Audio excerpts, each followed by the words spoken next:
Well, the Cat Piano is about a city of singing cats that is, I guess, plagued and pillaged by this sort of shadowy figure who's sort of kidnapping cats one by one to make them into his own sort of dastardly instrument called the cat piano. I first saw an image of a cat piano. It was like an etching from the 15th century on the internet, and it grabbed my attention straight away. It was sort of twisted and dark, but also sort of strangely amusing and funny at the same time. I was really into beat poetry and Jack Kerouac, that sort of stuff, and also that sort of haunting Edgar Allan Poe poetry. And then I sort of decided to rather than sticking with one style, maybe create something different, which is great for animation, is fusing two things together. And I looked at the different poems from those two poets and took different words and just mixed and matched. And then I guess, I didn't really specifically know what was going to happen in this story, but I just knew that there was a cat piano, there was a city of cats, and that there was a sort of like a thriller sort of aspect to it. And I think I'd just seen Perfume or something. It might have been in my head at the time, but I think that was pretty much how the poem came about. My town grew cold and bitter. In icy hibernation was the once thumping heart, now seizing up, freezing up.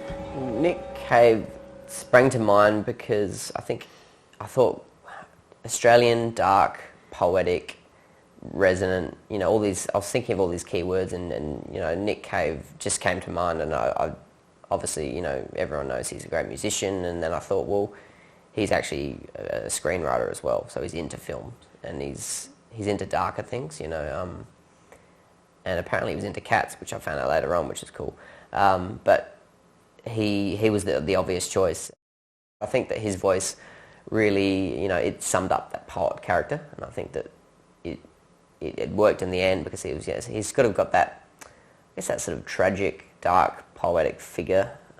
Plus he's Australian, but he's known overseas as well, and that was really important. I didn't want someone that was sort of parochial, local kind of thing. I wanted someone whose name, that when we attached that name to this film, that it would get eyes on it. So when it went to festivals and the internet and stuff, that people would go, oh, wow, Nick Cave's involved with it. So it gives it a bit of weight as well.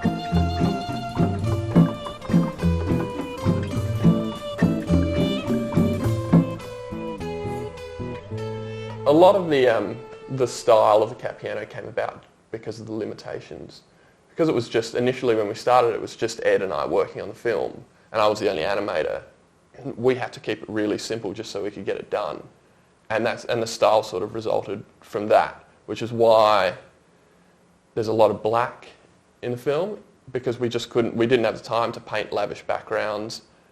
But at the same time, and it's also why it ended up being just single colour with shadow. We didn't have time to colour those characters fully. But as a result, I think we created something very effective there. And by having just these, and by only focusing on these small areas in the screen, we could kind of guide your eye around, and control the viewing experience in a way that's a lot more difficult when you have a full expanse, or you have a lot of elements in the scene. So we only ever really illustrated, I suppose, the elements that were necessary for that shot.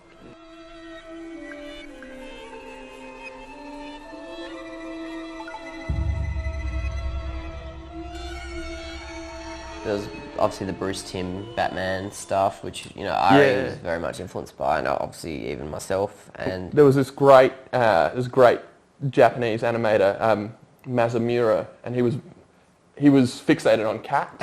Everything he did was always very human stories, but the characters were always these cats, and the stories he told were sometimes quite dark. Yeah. But always cute cats. Cute cats in dark worlds. Yeah, and we watched one of his films in the research for this, which was called Night on the Galactic Railroad. Cats and it in was all cats in trains. It was a bizarre, surrealist kind of film, but that was hugely influential. The character, and I mean, it's younger characters, but the character was that very graphic blue, which ended up kind of affecting our character a lot. And then one of them was pink. The other one was pink, which was the other. Eyes, initially was one of the other the other primary colour in the film. Yep.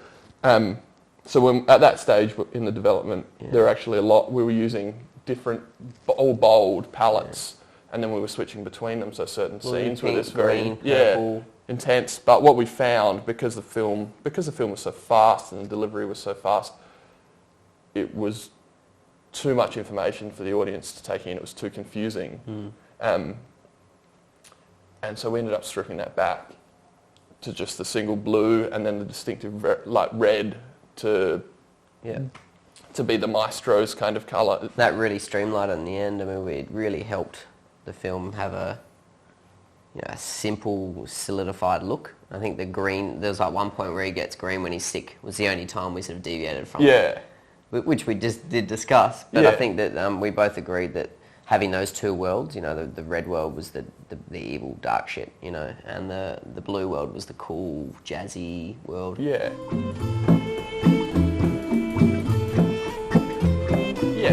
Because he's a fusion of... Well, there was one design, that first design that I did. Yeah. You were like, oh, that's really good. And it probably was more, it looked more like sort of me in a sort of depressed state or something.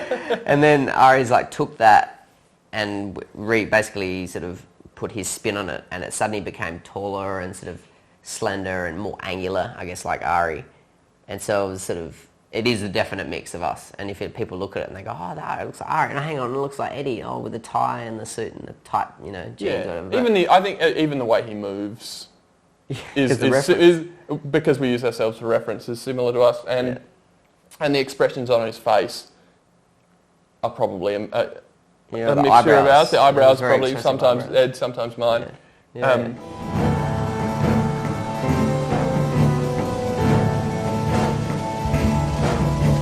So Photoshop now has a timeline embedded within it, and that timeline and the animation system in there allows us to emulate traditional techniques in a way that you couldn't before. Because Photoshop has very powerful brush tools, we can emulate pencil, and it's a very friendly and enjoyable working experience because it's so similar to the traditional system of just drawing on paper.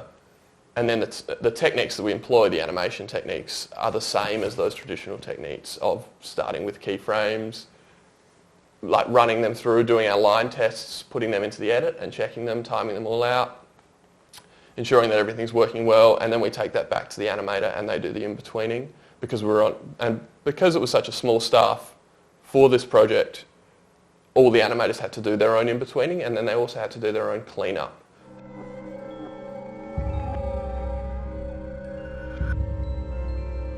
The music was composed by Benjamin Speed, who we've worked with in the past. Yeah, and several of our past films. He's a really talented composer living in Sydney, so we just thought he was going to be perfect for the film. Yeah. He understands that quite eclectic, dark, sort of twisted. Yeah, and we were talking about sort of having a touch of Arabic kind of music in there, like I guess Arabic jazz, or some sort of vibe that sort of also kind of reflected the design, which was sort of Arabic in its architecture and that kind of stuff. So I think we were struggling to try and find the right music, and then we sort of remembered it, like, so we remember those instruments that are in that sort of Arabic, Egyptian sort of music, and then we sent them like an idea of that as a band, and that's probably where the final music I think that was where it started. Yeah, and there was a long process of like back and forth with him, really working out like what it sounded like. It was a bit difficult to pin because it had the Arabic influence, but it wasn't entirely that. It was also the film noir and the jazz, obviously, and it was a fusion of all of that. Yeah. And then that was contrast heavily with the sound of the cat piano, which obviously was like something that we had to conceive. The centerpiece, and we had to conceive from nothing. Obviously, like there's no examples of the cat piano that we could draw from.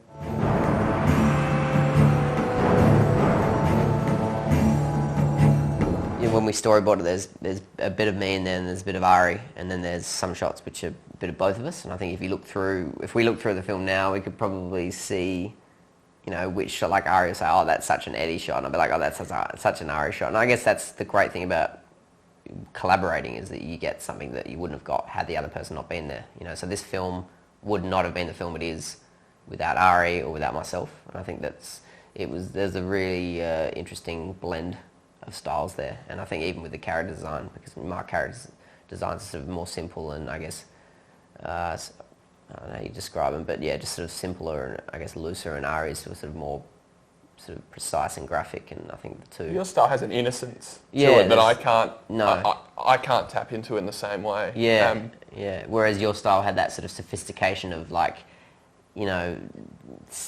It's grounded in all this. Yeah. It's grounded in all this kind of draftsman kind of yeah. quality, but Yeah. in many ways that's kind of a hindrance, because I can't perceive things in the same way that Ed can, Yeah. where he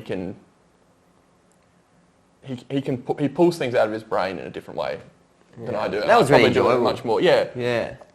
And I think that's why collaborating is always interesting, even if you don't always agree, and even if you don't always, you know, end up making everything together. I think you should always collaborate,